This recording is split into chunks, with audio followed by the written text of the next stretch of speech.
Well, we're not quite at 45, but I'll go ahead and get started and just let other people join us as they come. In the interest of honoring those who are on time, we'll go ahead and just begin. Good evening, everyone. I hope you all had a great week so far. The weather has changed quite a bit, so I am very thankful that you still set aside time to join us and participate in this all-important work.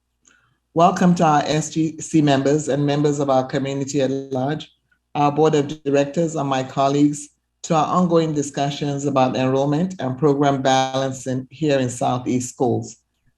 I want to specifically welcome Jed and Flow Analytics and Karina and Brick Architectural Firm and our principals. They have been very supportive and continue to be supportive. You will hear their voices again tonight. At our last meeting, all three proposals were shared and discussed more in depth by the SGC members. The intention for tonight is that our conversations shift from receiving proposals to discussing the proposals in an effort to get some recommendations. Next slide, please.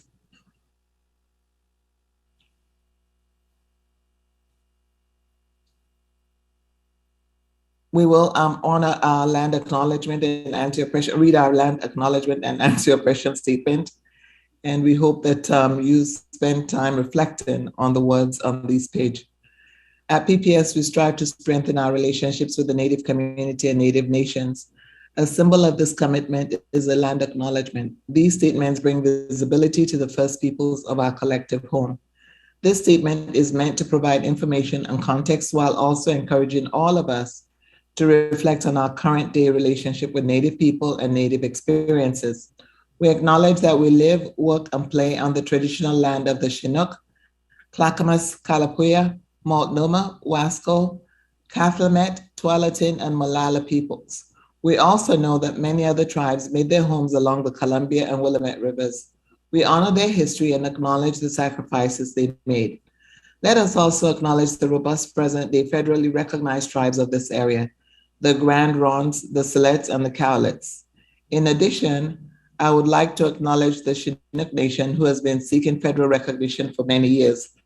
The urban Indian community is made up of tribal diversity that originates from around the country, representing 400 tribes.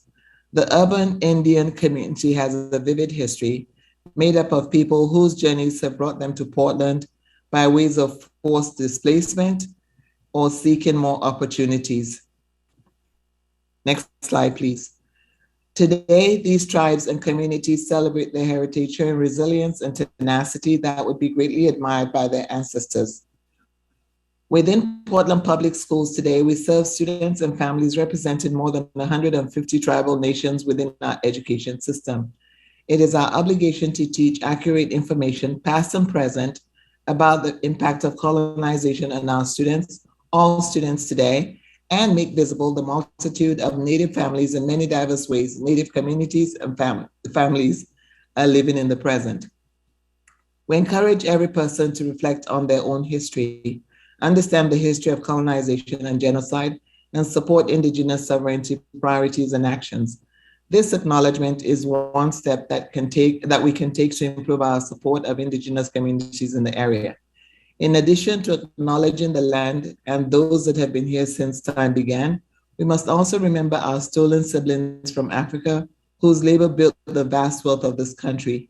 These two communities and the atrocities committed against them are intrinsically intertwined due to our existence within a white supremacist world. Everything we have is due to stolen land and stolen labor, and every system and institution that impacts our lives is built upon this legacy. It is our job to speak that truth into spaces so we can begin to heal. Next slide, please. Tonight, our agenda is pretty short, but it is going to be task-oriented, and I'm sure you will have a great time in the discussions that will occur in those breakout sessions. We'll hear from our co-chair corners. We'll also be able to process community feedback. And our goal tonight is truly to look at the proposals that are before us and begin to try to narrow them towards reaching a recommendation that will be given to the Deputy Superintendent to forward on to the board. Next slide, please. I'd like to yield the floor to Ms. Karina.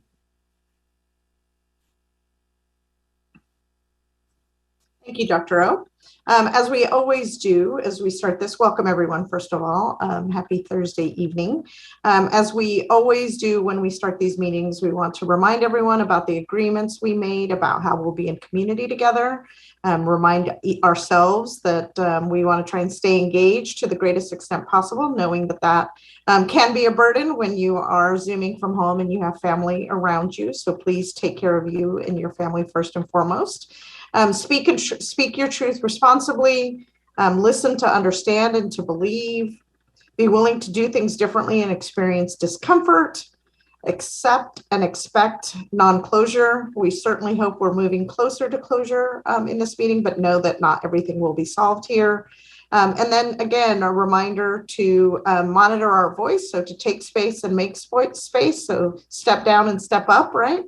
And we will continue to monitor that in the breakout rooms. I will say you all have been doing a really good job of that, ensuring that everyone has an opportunity to speak, and we'll try and continue to honor that this evening.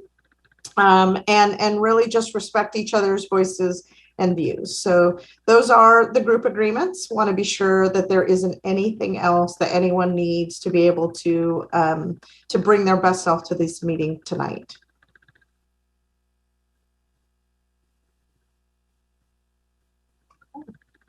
With that, I believe I am a reminder, obviously, that for those of you that are watching this, you will not be able to listen live to the breakout rooms, but they will be recorded, and those recordings will be placed onto the district's enrollment program balancing website by Friday afternoon. So if you're looking for those, that's where you will find them.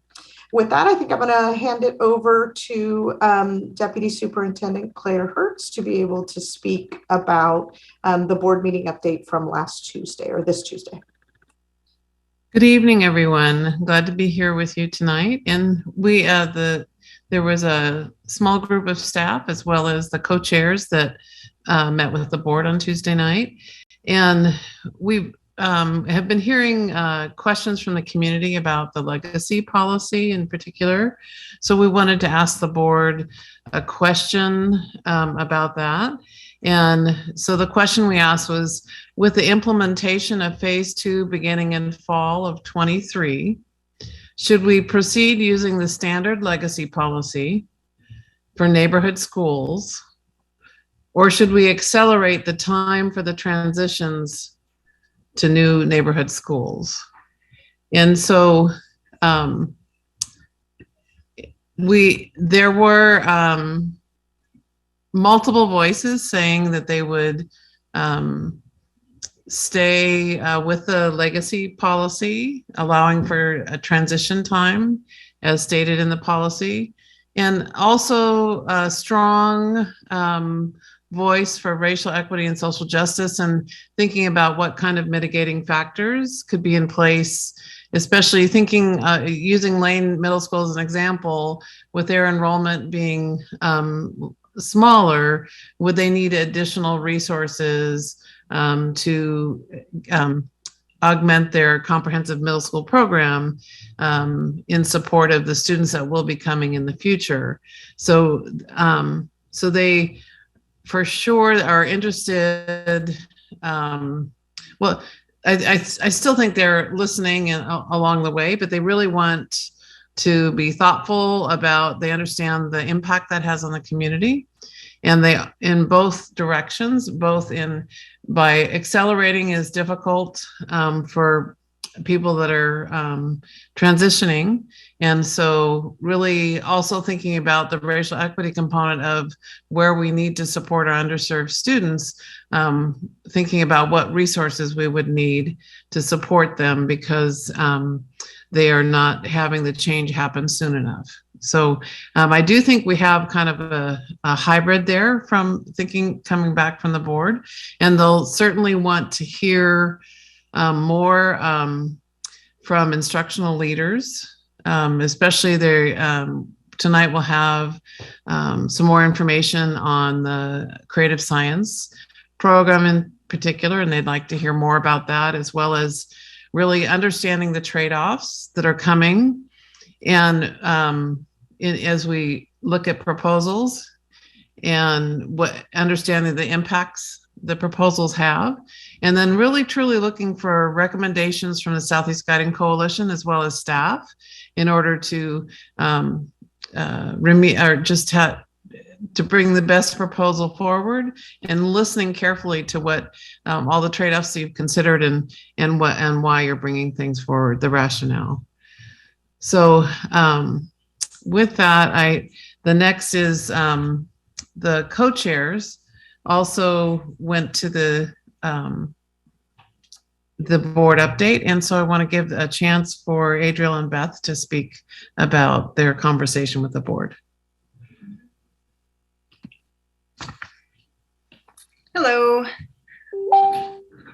Before Adriel and I go through what we shared with the board, I just wanted to first say that I've received some feedback that some folks who were tuned into the board meeting last night had some concerns about the presentation, particularly the way that I presented the request for information about creative science. And I wanted to the feedback was that I came across advocating for creative science to change from a K-8 to a K-5 or split off the middle school into a separate building.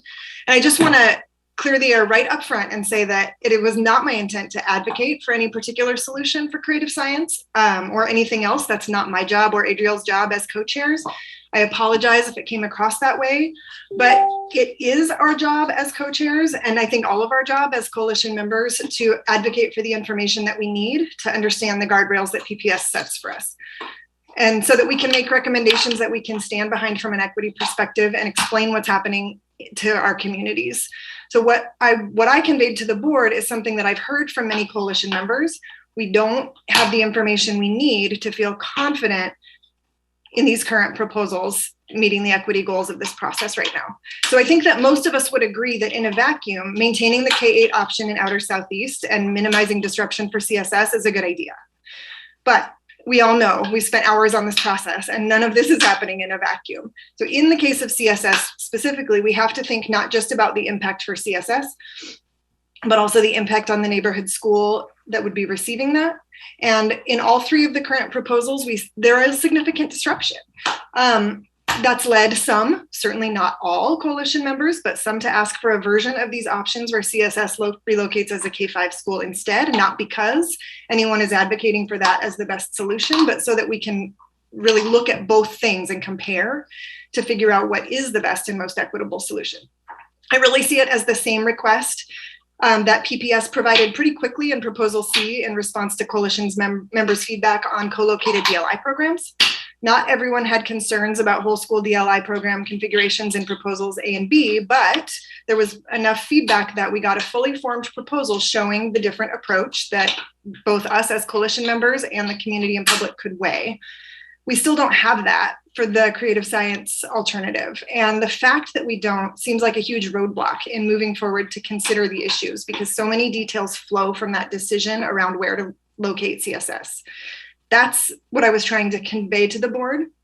I appreciate that Claire committed to asking instructional leaders for updated advice on creative science in light of the impacts we've seen on neighborhood schools and the feedback we've received from the proposals. And I really hope that soon we will have the information to feel confident about wherever we land on the issue so that we can move on to other ones.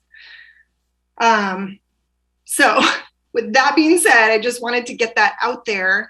I also invite conversation from coalition members.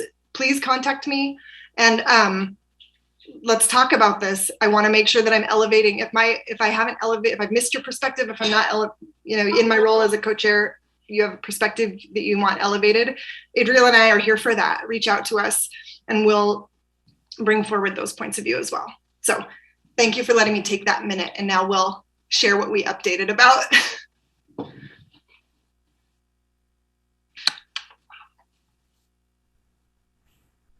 The bullet points here are basically what we went, a couple of these are really quick. Determining the timeline that allows for community engagement, that we feel we've been heard on that and the timeline has been extended. Processing around boundary decisions. Once the programmatic recommendations are finalized, the goal there is to make sure that we have sort of the heart of the issue. And so it makes sense again, obviously, if you all have considerations around that you want to be talking about more, then let's discuss it. But right now, it sounds like most people want to get to the meat of, or the heart of the issue, so to speak, and then start sort of radiating out to the boundary discussions. So that's what we shared as well. We also talked about considerations of engaging communities of color. Obviously, that's a voice that's not very broadly or deeply heard in this space. There's not a lot of families of African-American descent coming to meetings, is what I understand. And we talked about some of those challenges and why. Feeling like maybe there might be a need to include the information, that maybe there's not a feeling that there aren't enough impacts that are going to be touching families of color, or African-American families in specific, or Native American families. So just bringing that to the table, making sure that that's something that we can be mindful of when we're talking about why aren't people coming? Maybe we need to make it more clear that we want those, we want to make sure that families know that there is an intentional desire to make the experiences better for families of color on these campuses. Sort of already addressed the creative science bullet that we shared a need for, and then there was some questions about how this process both informs and interacts with the upcoming high school process. Lots of questions coming from the community around high school feeders and concerns about whether or not, how to support different proposals when it's not clear what that would mean for high school. So just elevating those thoughts and concerns. And then finally, there have been requests for data that was referred to in some of our conversations about whole school DLI versus co-located DLI. And I think some of the data that was referred to was specifically around BIPOC students in neighborhood programs and whether the co-located model was underserving those students. So I think the request is just, can we actually see that data that's been referred to as we're considering the strengths and challenges of both of those DLI models in our proposals going forward? Anything else, Adriel? No, I think that's it. Okay. Thanks. And that's us again. These are a couple of things that have been bubbling up in the co-chair coffees the last couple of weeks. And I just, as we start to mention these, I just want to say, if you're unable to make those meetings, and it'll be again a Friday noon meeting tomorrow, which was not, the intention wasn't to always have them at the same time, but going forward, we will alternate and have evening meetings too, to make that more accessible for folks with different schedules. So if you can't make those meetings, again, our email door is open where you can call us and bring issues to our attention if they're not coming up in the time we have to present. One thing that came up last week was sort of that line that we walk as coalition members of listening to the concerns and reflecting the voices of our own communities, while at the same time reflecting back to our communities how our individual schools sort of play into the bigger picture of Southeast, so that we're not necessarily coming in to just advocate for whatever our community says that it wants, but sort of taking that into consideration and how it plays into the larger goals. Also, that sometimes people aren't feeling comfortable bringing the unpopular opinions to the table, and so utilizing this space to share some of those thoughts as well, so people don't feel like they're going to have a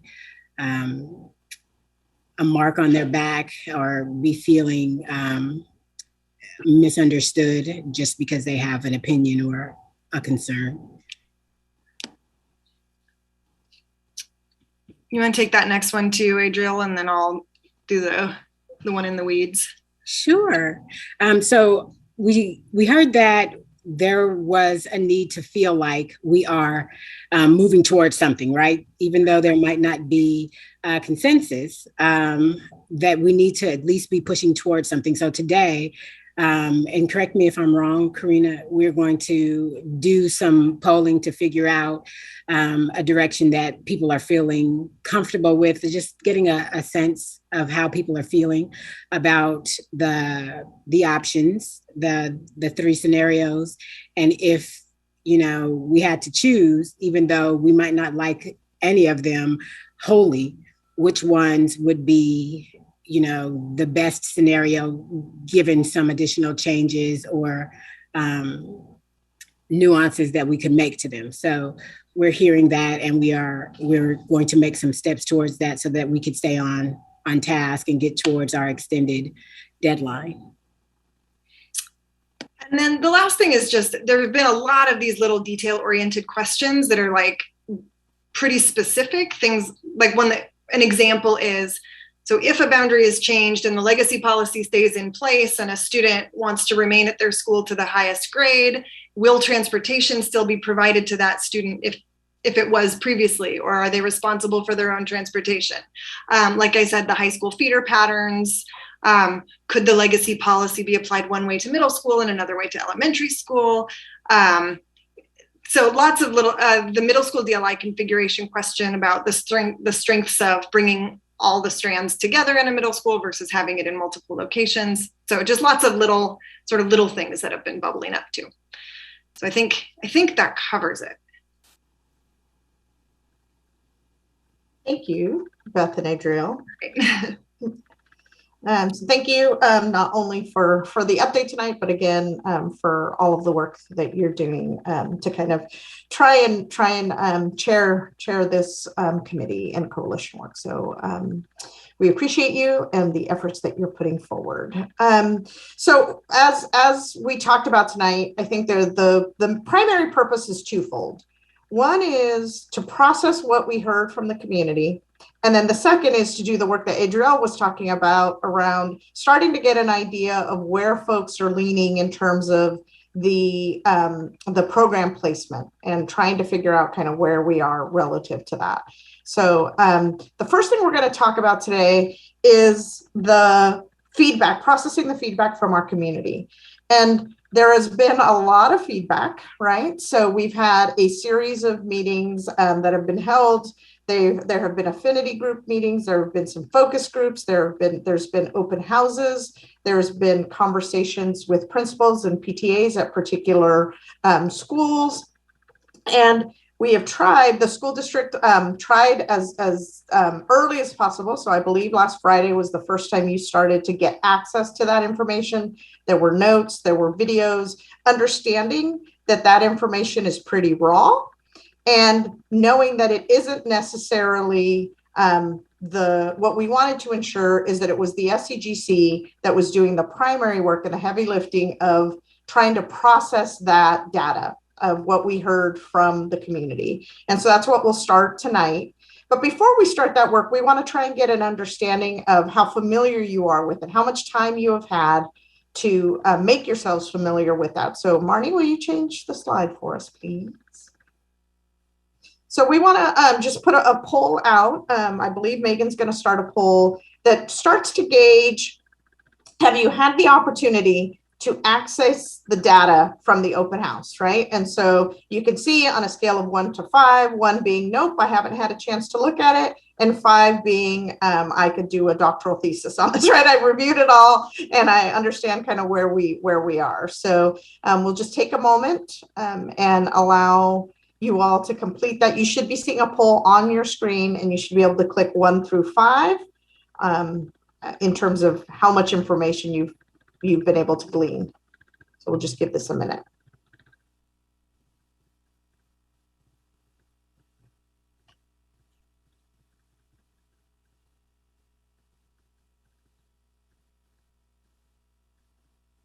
So we're about there in terms of our SCGC members. We'll give this just a few more seconds.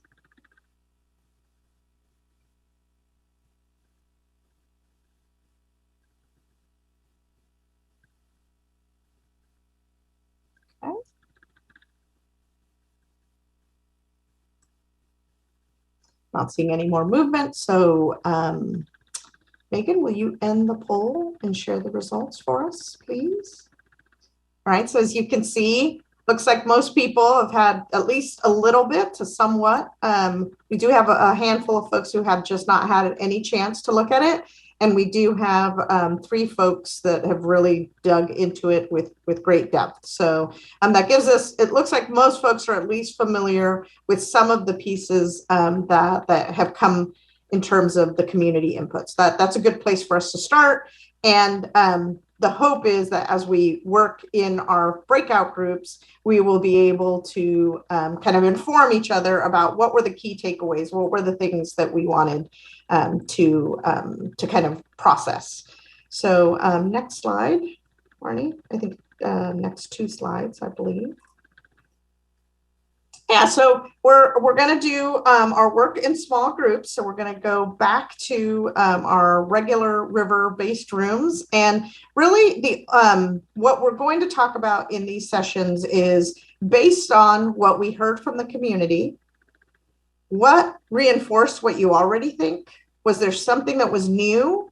And what is missing? So we're going to spend 20 minutes talking about kind of working around those questions. Not specific to any particular program placement, not specific to any particular solution, but kind of just in general, what did you hear, right? And if some of that is about a particular proposal, then yes, we'll talk about that.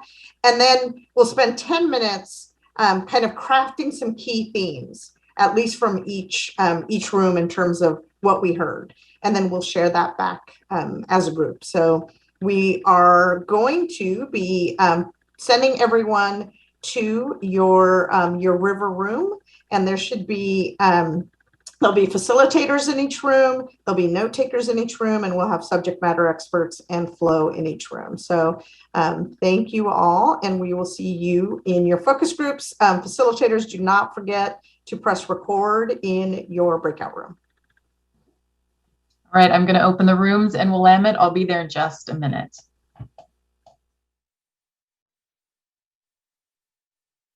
Start the recording in the main room, please. And there you go. Thank you. And yeah, you are exactly right, Andy. The Zoom timer is unforgiving. Sheila, I did want to let you know that I think I captured, I believe, what you were trying to get at. If you don't hear us talk about it when we do our recap, by all means, please let us know what the end of your thought was.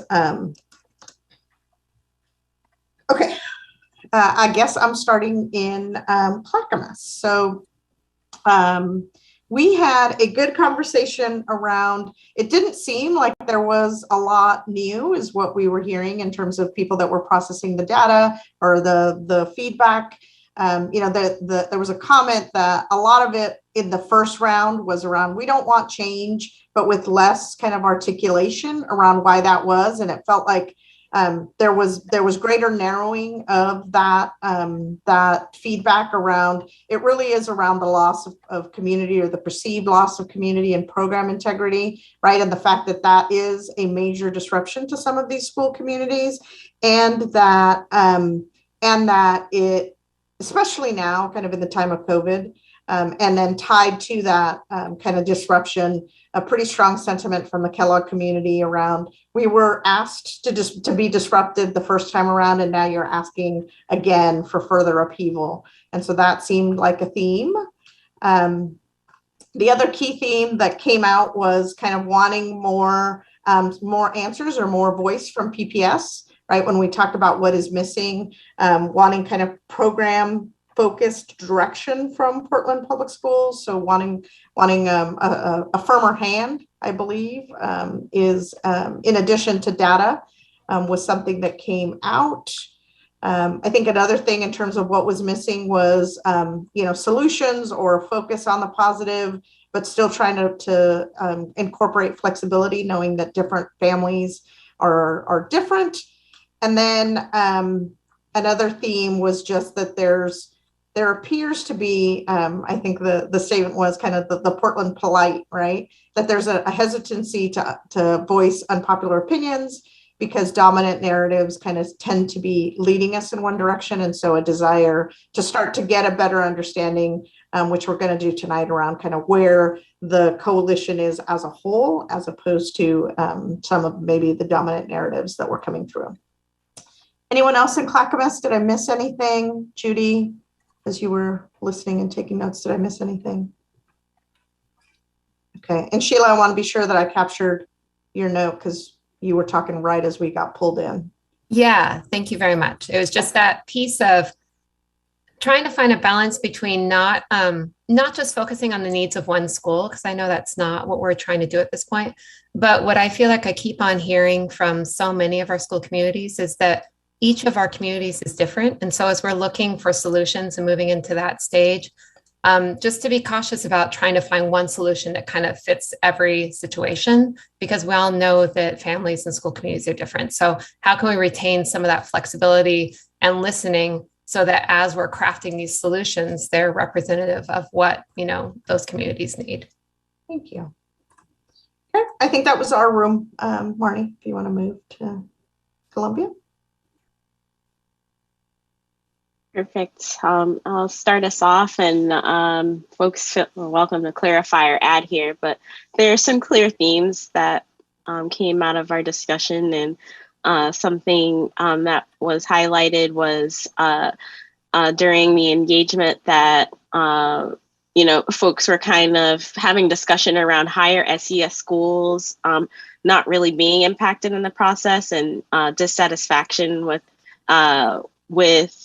sort of the answers around why they might not be impacted as much in phase 2, and thinking about what that looks like overall to the impact of other schools with a lot more kids of color.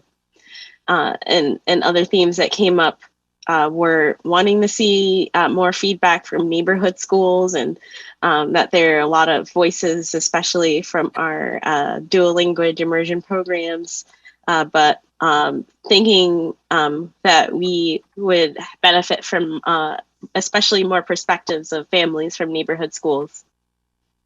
In addition, another theme was just the dissatisfaction with how Proposal C was presented, and families were naming that at numerous sessions, especially board meetings or spaces where proposals were reviewed in the formal sense, that they didn't appreciate what that looked like in the context of Proposal A and B, just feeling different.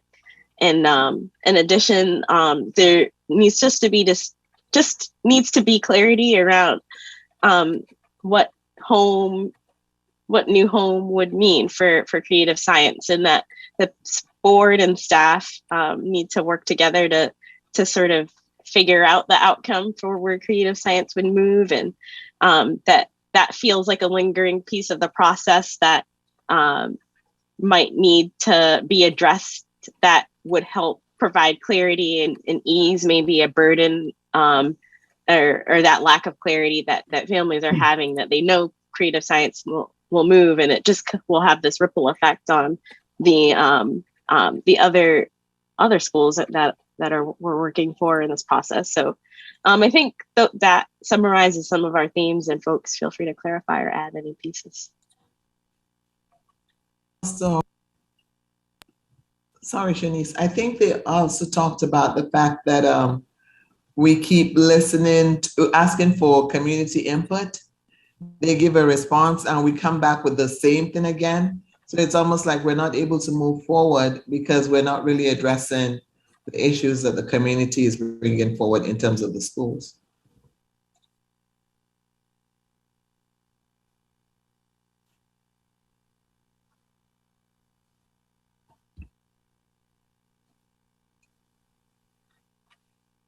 So this is our room. Some of the themes that we heard were about the process, and that it has been contentious, and that could this have been foreseen? And is it part of the way Is it because of the way that this process was set up has created the contention? Or how could it have not been so contentious? Some of the ideas around that were clarity and transparency, lack of trust, not only a lack of trust in the process, but lack of trust in the communities. We heard that some of the representatives are feeling like their communities are saying, you're not fighting for us, when that wasn't the idea. The idea was to build. And so there's all of these different levels and angles. There's a lack of understanding of why these big decisions have been made, including the decision to change the schools that are being affected, and not the inner north or inner south. Sorry, inner southeast. Nancy eats sour watermelons. Not those inner southeast schools. So why were these decisions made? And even as they were asked at the open house and answered, maybe they weren't answered as clearly as people would like. And if these things had been open and at every step of the way, if this information had been clear and transparent, then maybe there wouldn't be this lack of trust and contention. One thing we heard that I haven't heard before is that a lot of people are very worried about the next step of this happening in the high schools, that this is happening in high school next, and that people literally are saying, and I'm going to get your note in here, Andy, that they say, well, how do I answer this question today? What does that, will that affect my high school? Will that make me go to this high school or that high school? So in trying to look at these decisions, they're looking ahead at where their kids will end up in high school. Process, that the communities really want to stay intact, really want to stay together, that's kind of an overarching theme. Yeah, wondering about, is there anything else, folks from my room?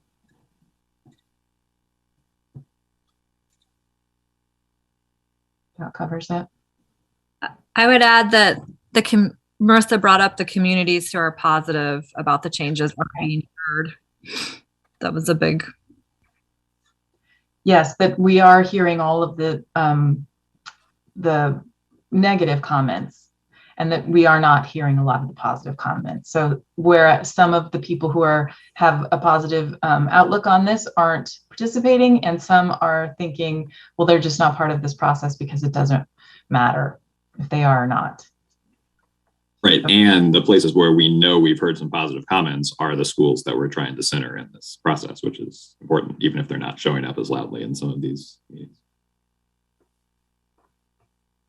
Thank you. Anything else, Marnie, in your room? Anyone else? That's it. Okay.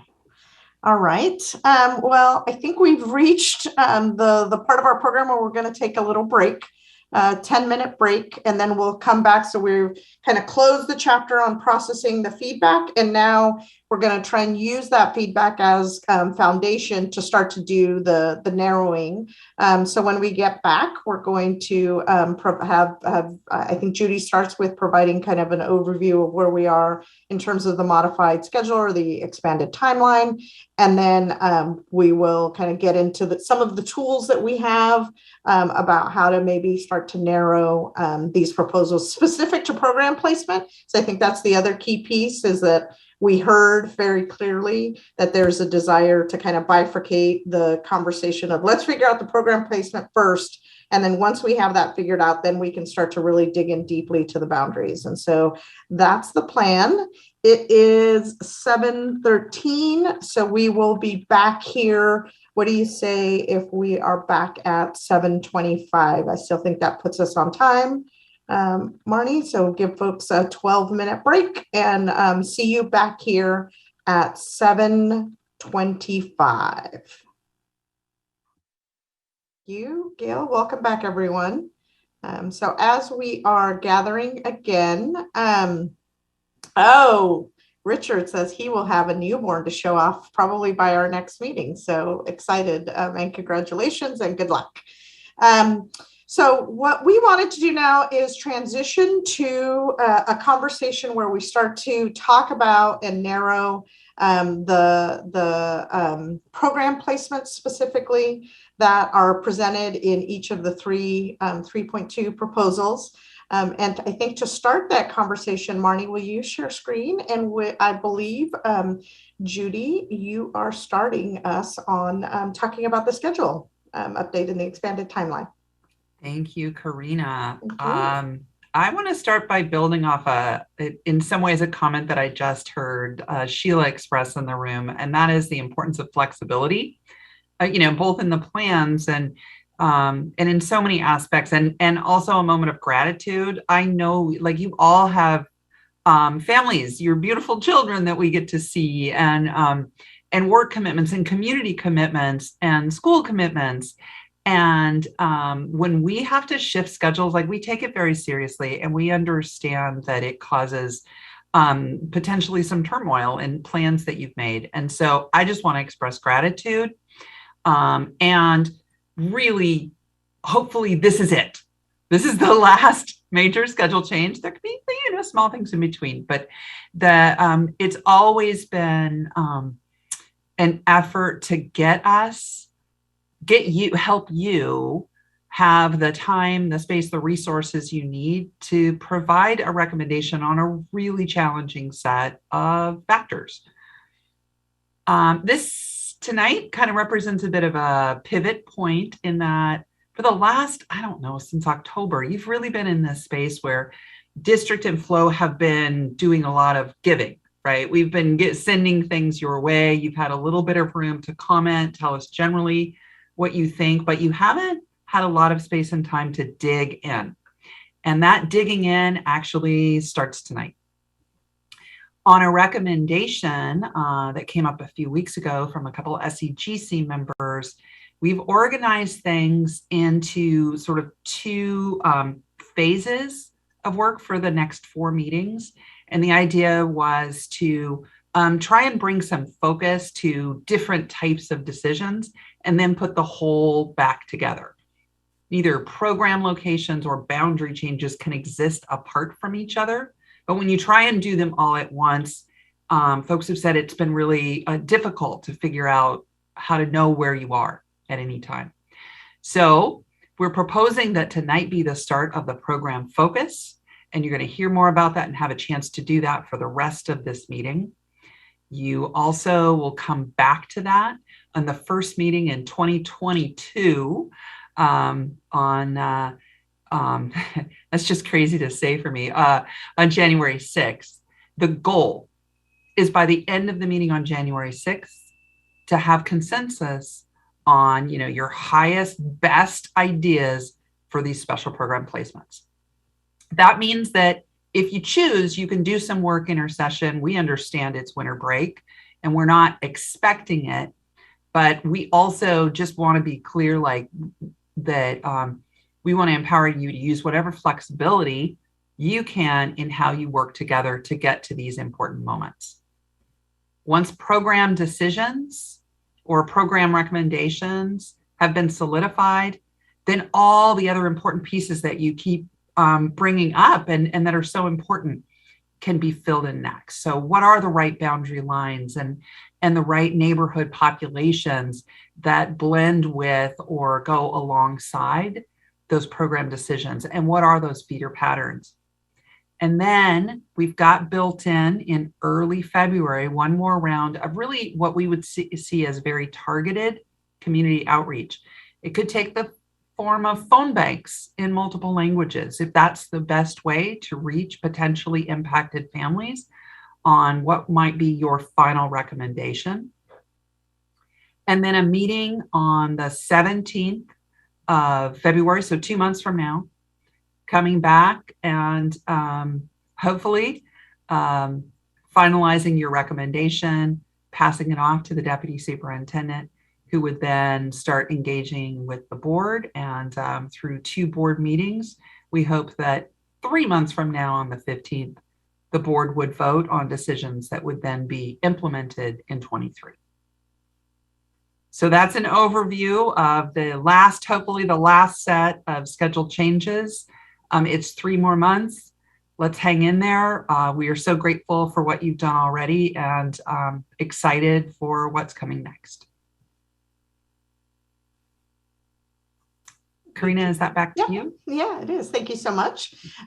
So I believe our next topic, if you will, is one of the things that came out of the SCGC in terms of starting to imagine what a tool might be to help us narrow these down and kind of really kind of think about the both positives and some of the challenges of each of the individual proposals is this evaluation rubric that was co-created, I believe, by 2 SCGC members, Elizabeth and Beth. And so they're going to talk a little bit about that evaluation rubric, kind of what its purpose is and how you can use it in these kind of offline, either individually or these task forces that that Judy was talking about, where we start to really think specifically around program placement.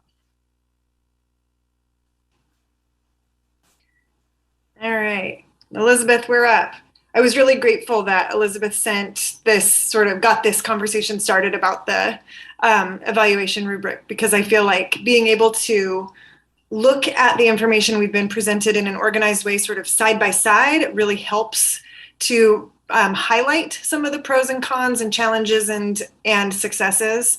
So I don't know if Elizabeth, if you want to talk about this a little bit first, sort of where you are coming from with this and how we might use it.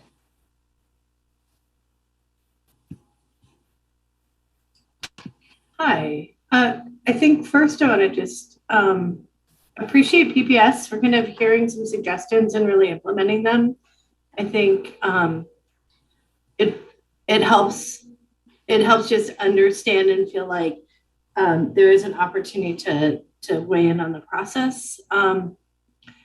I just offered up the framework of a rubric like this because in many of the meetings, we have had a lot of opportunity to kind of hear about how the different scenarios goal is to more objectively understand what the pros and cons of each of the different schools in each of the different scenarios are. So this helps me think about it in a more objective space, as opposed to not just what's happening when the pros and cons for my school, but what's going on throughout the district. So I offered it as a tool that just, it clearly reflects the way I think about things in a super linear fashion, but it's just there to help people look at how are we evaluating each of the proposals against the objectives that we articulated at the beginning of the process. We also put this into sort of 2 different versions. One that was sent out, I just popped it into the chat as well, that was like a more of a table, a document table, that with the idea that you could print that out or download that and work on it individually, so that you could have sort of your private thoughts in one place, and then that we would have a chance within small groups or within discussions to sort of share our individual thoughts with our group members, so that we could create a more collaborative document that reflects thoughts and ideas that we're hearing from across the coalition, and sort of reflecting what we're hearing in our communities too. So that's the difference between the 2 documents. They have pretty much all the same exact questions, just the spreadsheet one is intended for collaborative work, and then the document is one that you can sort of grab for yourself and work on individually. Thank you, Beth. Thank you, Elizabeth. And maybe Beth, not to put you on the spot here, but maybe talk a little bit about this idea of, were you going to talk a little bit about this idea of the groups with their individual focus that kind of came out of the coffee chat that was introduced at the coffee chat last Friday for folks that weren't able to be there? Oh, sure. Is that, you want me to talk about that? I believe so, unless that was going to be on somebody. I think that was. I don't remember. I don't remember, but I believe so. But we'll go from there. Yeah. So the idea here is that we've kind of got these 3 big program questions around Spanish DLI, Mandarin DLI, and creative science, that are kind of the building blocks to how our enrollment balancing works for the rest of the region. So we thought we would ask people to focus on one of those 3 areas to create some starting places, and that these documents can be used sort of with that specific lens for each group. So you're not, to maybe narrow it a little bit, so you're not thinking about like every single element of every proposal, but sort of looking at the community feedback that we got specifically through that lens. So like if you were in the Spanish DLI group, you would be looking through that feedback to specifically see what are folks saying about the impacts and the concerns and the positives about the way that Spanish DLI might be reflected in these proposals. And then bringing that together with sort of these questions and the proposals, but really with that one programmatic focus. And we would have the 3 groups, as I mentioned. Is that what you mean? Yes. Great. Indeed. Okay, thank you.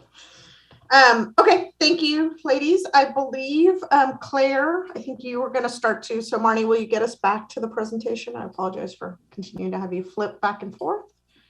But if you can get us back, then I believe Claire is going to remind us again as we start to think about and narrow our sort of view on the program placement, kind of what some of the big picture items are that to keep in mind. So this is the board charge. I think we've reviewed this every meeting, so it should be familiar. But really the main point of it is the board is wanting a comprehensive middle school experience available to all students in the Southeast. And so that thus you see Harrison Park becoming a middle school, and K5 Harrison Park needing to move, and then Lane Middle School getting a more robust enrollment. Next slide, please. Just reminders of the guidelines in each area. Now in this dual language immersion, we're adding a link in the chat that talks about facility capacity, how many classrooms are in a facility, how many classrooms are needed for a program and for a neighborhood school. So I'm hoping that by looking at that chart, it's important that you open that up and take a look, that as you're having conversations and thinking about the program placement, it helps you define where you can have what program fits in what school, and what program and neighborhood can fit together in the school. Okay, so that's been requested a couple of times. And so we have that data here for you. And then the second thing I want to highlight here is the data that on DLI programs. We are working with our research and assessment team, and we will be sharing with you after the first of the year so the DLI data that's been requested. It was initially talked about at the open house. And I believe our chief, Dr. Proctor, shared some of the results there, but we need something that is digestible for the community in terms of getting that data in front of you. So we will get that to you at our next meeting, or for our next meeting. Okay, and so just remembering these are the guidelines for dual language. And then on the next slide, wanting to talk about creative science. And so I want to introduce Misha Plotsky.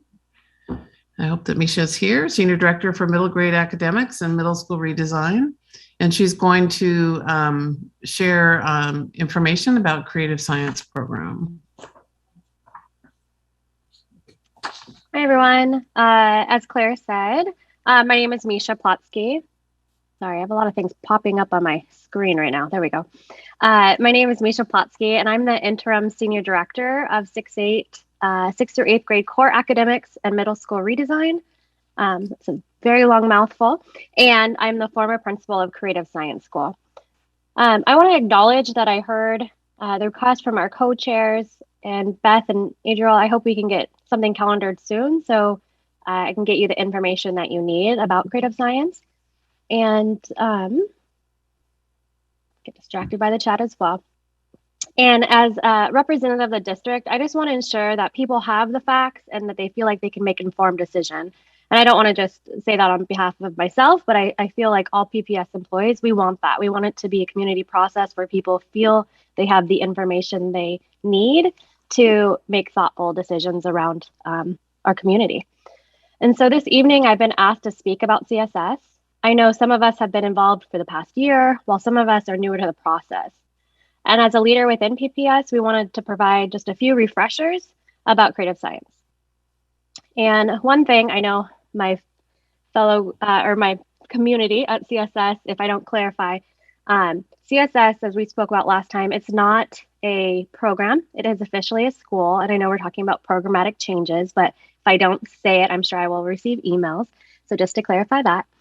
And some of the things that we've talked about and reminders is that we've said that we want Creative Science School to remain in Southeast, and it will need to move out of Clark, which is the building that it's currently in.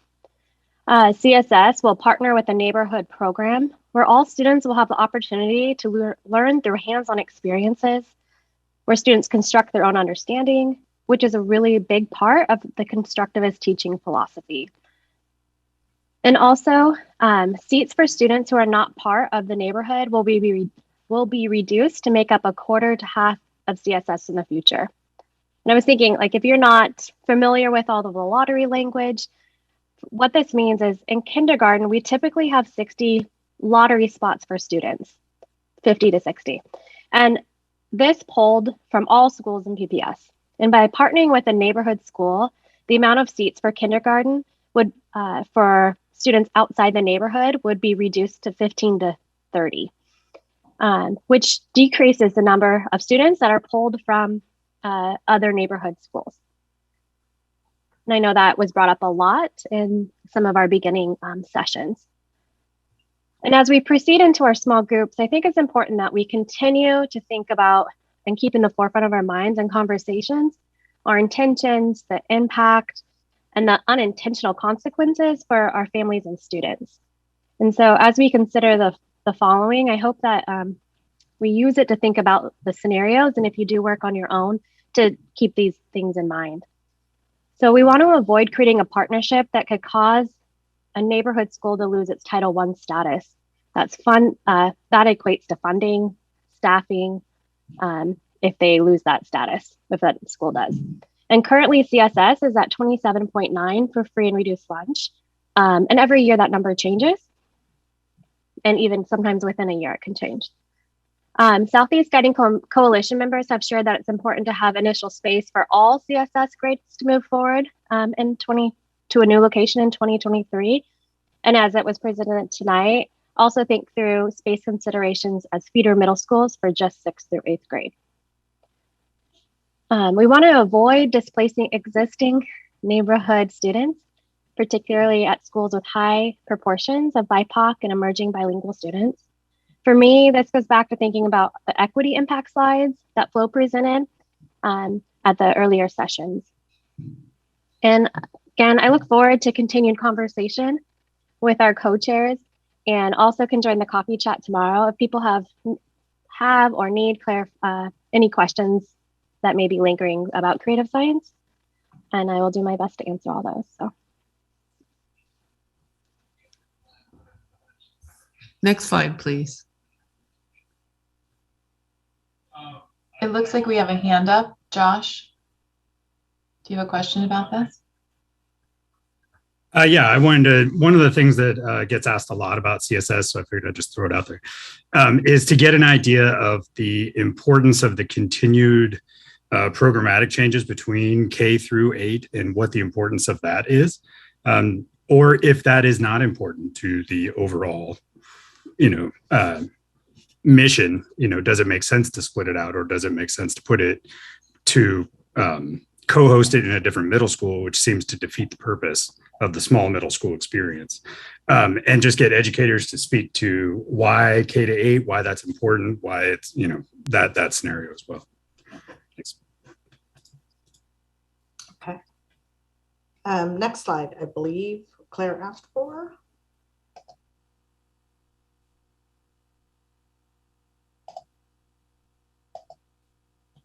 Okay. So I believe we are, this is the work now of the small groups. So we're going to, in each of the small groups. So you will be put back in the rooms that you were just in, which are now kind of driven by particular programs, whether it's Spanish DLI, Chinese, or Mandarin DLI, and CSS. And really what we're going to do is just remind everyone, review the program options in each of the proposals.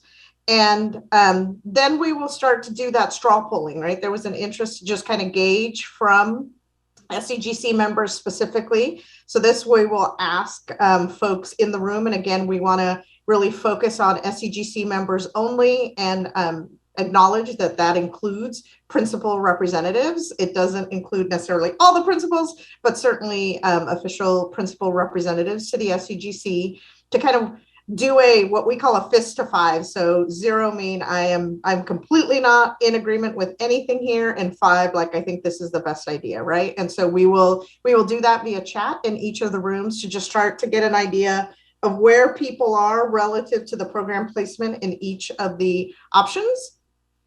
Just as a starting point, and then start to talk about where there is initial agreement or difference, what ideas emerge for improvement, right? Where can we start to see some consensus? So another theme that we heard tonight was that we want to really focus on hearing some of the positives and developing some of those solutions. So that's really what we're going to do. And we're going to spend a good amount of time in this discussion. So about 45 minutes.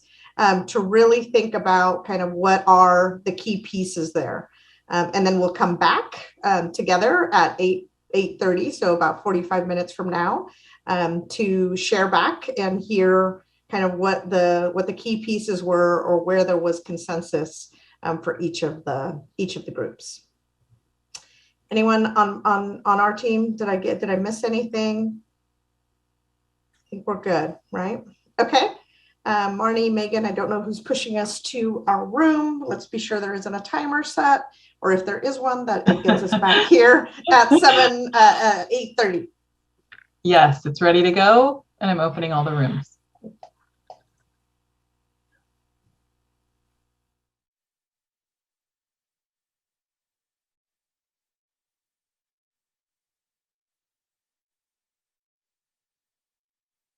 Can you hit record?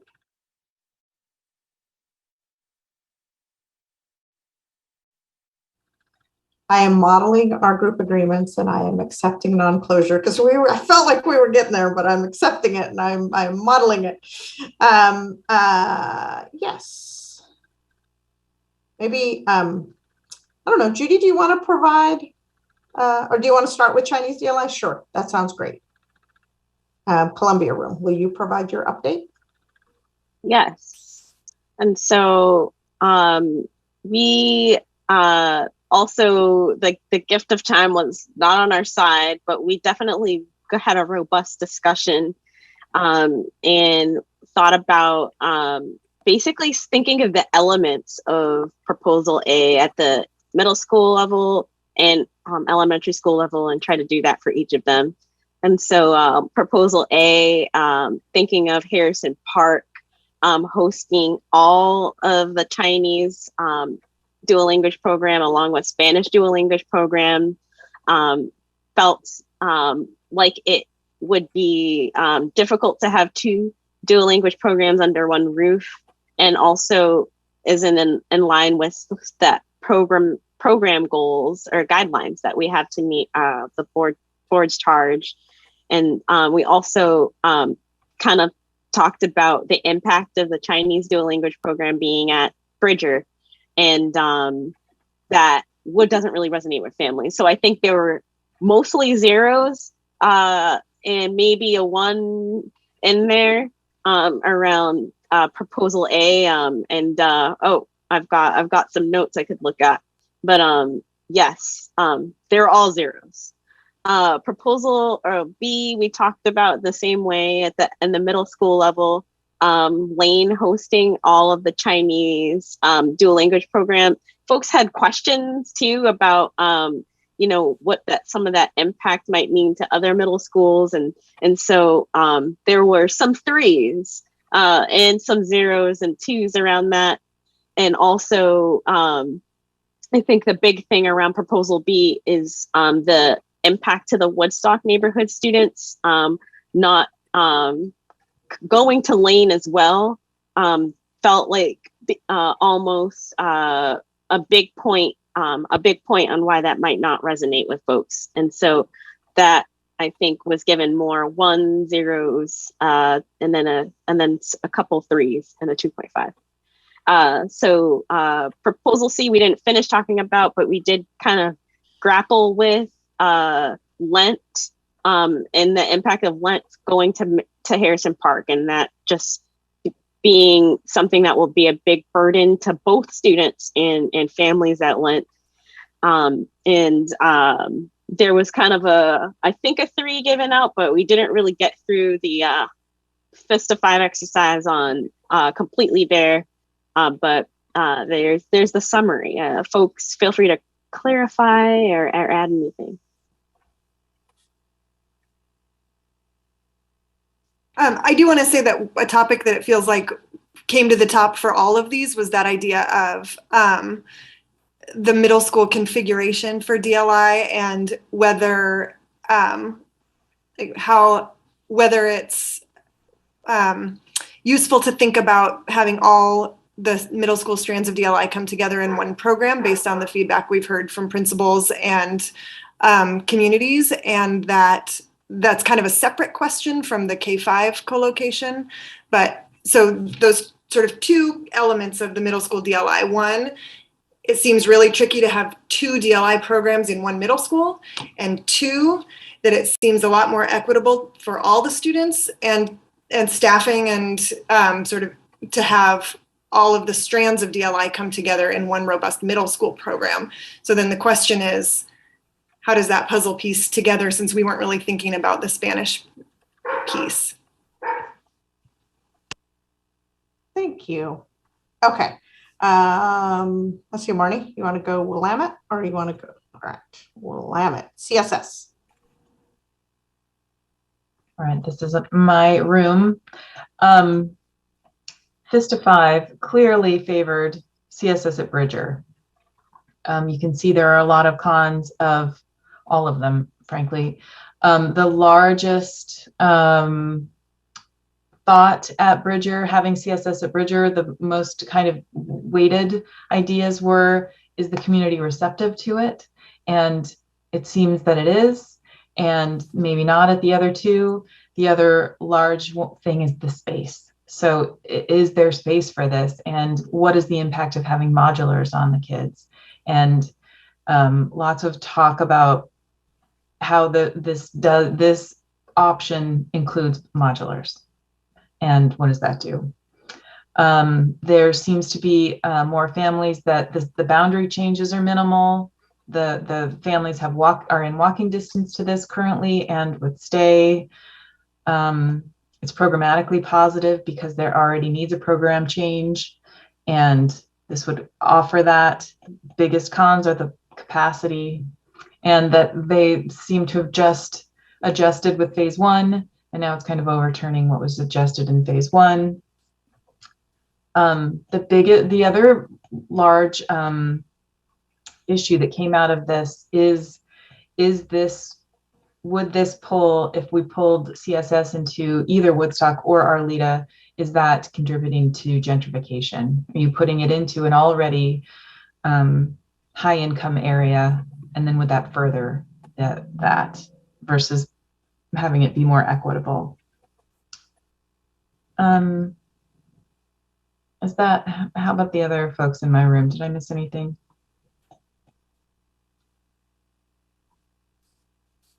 I think a couple of us at least said it would be helpful, especially given some of those size questions, to see an actual kind of more fully fleshed out version of that C2 idea that would have CSS at Bridger as a K-5. Oh, mm-hmm. I see the sticky eyes. I don't think you mentioned. Yeah, I didn't. Yeah. That it would fit nicely as a K-5. Capacity wouldn't be an issue.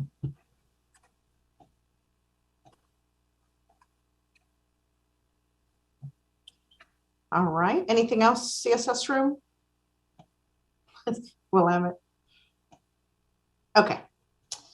You bring us to Spanish DLI. And Judy, I'm going to rely on you to give us kind of the overview. I just have the note here that we kind of started looking around C, but will you give us the straw poll kind of? Karina, I just shared a link with you because I don't think I can share my screen. I don't know if you can. How did you share it with me? It might have come through email. I could put it in the. I'm going to put it in the chat, okay. And then everybody can see our poll. I like it. And Marnie, will you click on that? Mm-hmm. Since you're sharing. It also has a couple of my the notes that were like, interesting. Interesting. Lots of great, interesting. It was a great conversation. Thanks to everyone who was part of it. Okay. Do you want to do the overview here? Yeah. So proposal A was whole school DLI, all concentrated at Lent, with middle school to Harrison Park, joining that Chinese immersion at Harrison Park. And you can see that most of the people had major concerns or just no favor. There was very little favor for that plan. More mixed in proposal B. Proposal B is where Spanish immersion is at 2 sites. They're both whole school sites. One's Bridger, one's Lent, growing by incorporating neighborhood students, and then 2 sites for middle school. And then you can see that proposal C was where we had the most interest and the most positive interest. And of course, our own category of 3.5. Right, because 1 through 5 is not enough. We had to have a 6th measure in there, and because we didn't allow any zeros. We said you had to start at 1. Okay, right. So with that in mind, most of the conversation was around C as a starting point, and there were some big questions about feasibility, partly because of Atkinson classroom counts, and partly just this strong desire to be like, hey, PPS, really?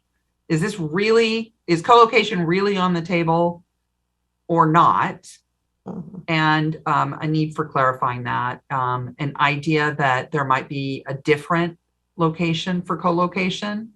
Arleta was mentioned. There wasn't substantial discussion about it, so I don't want the Arleta community to think that any decisions were made, but that was one thing that was raised. And then we heard a lot about the importance of middle school, and middle school as the big driver for some decisions, and particularly building off what at least a couple of community members expressed as the strength of the Spanish immersion program at Kellogg and wanting to hold that and expand on it. So that's mine. Karina? Yeah, will you, I think those are, will you toggle back? Thank you.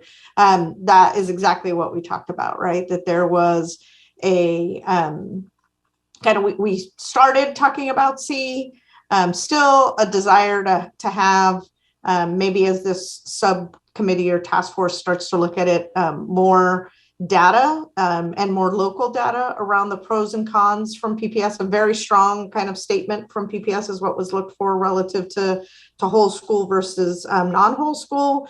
We had conversations around the equity, I think, from both sides of that, right? One is whole school and the potential ways that is closing the achievement gap. And the other is the concern around whole school and potentially creating targets for kids because they're, get it, the kind of the segregation model, right? And so I think that was a clear part of our conversation.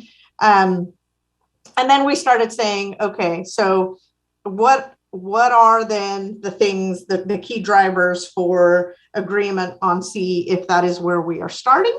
The first one is, as Judy was just saying, Kellogg, and really wanting Kellogg to be all Spanish DLI, and that would move people closer to support. Those folks that were a 1 and a 2, or I think 2 1s actually, would move to a 3-4 or a 4 if that model were there.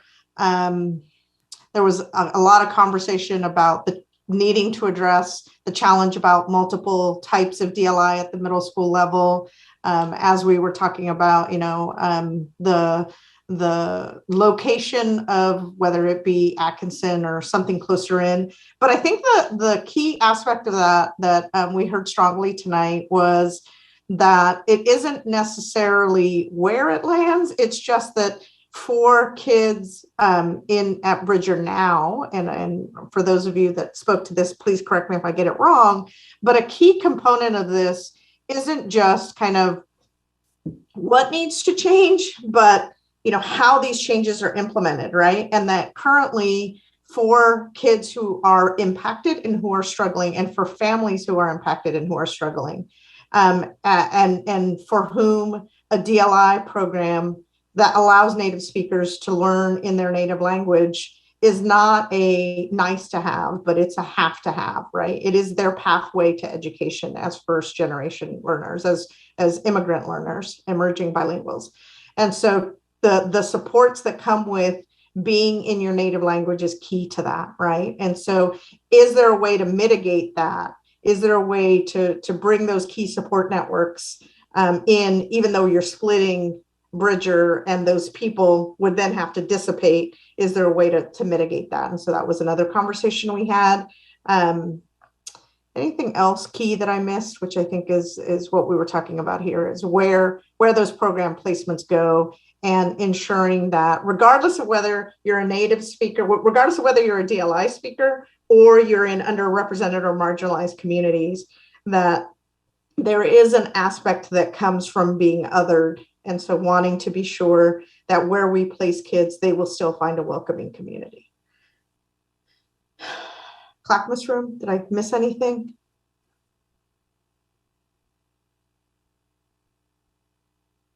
Okay. All right. So I'm going to bring us back together, maybe get us back to the presentation. Yeah. Okay. So am I doing this? I don't even remember now. So give me a moment to be sure that I am the one responsible for speaking to this. No, Esther, I believe you were closing us out.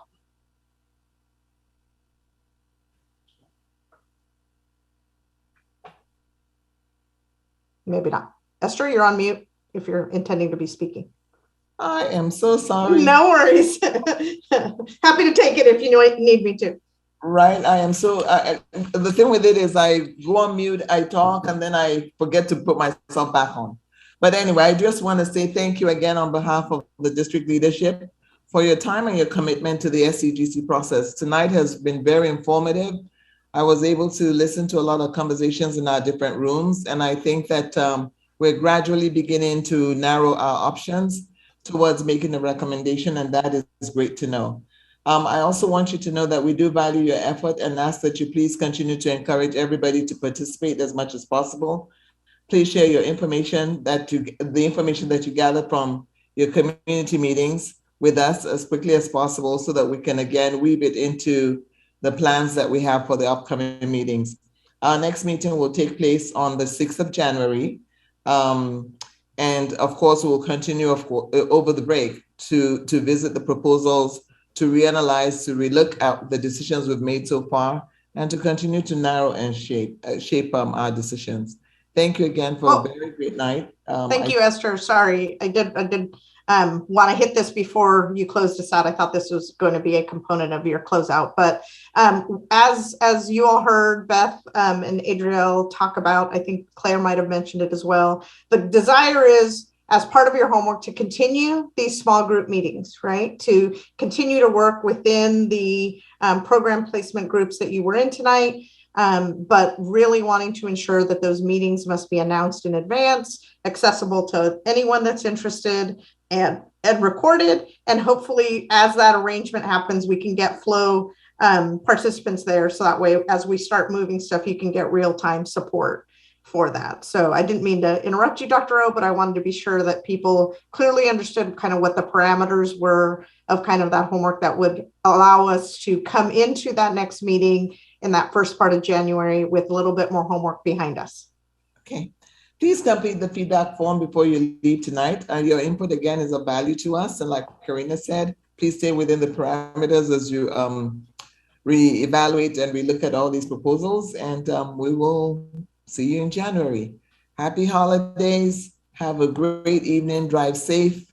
And please stay in touch. Thank you. And don't forget the coffee chats tomorrow if you can make it. And Judy just put in the notes that we'll get you a list of who is in each group, so that way you have that to work from as well. Thank you, everyone. Happy holidays.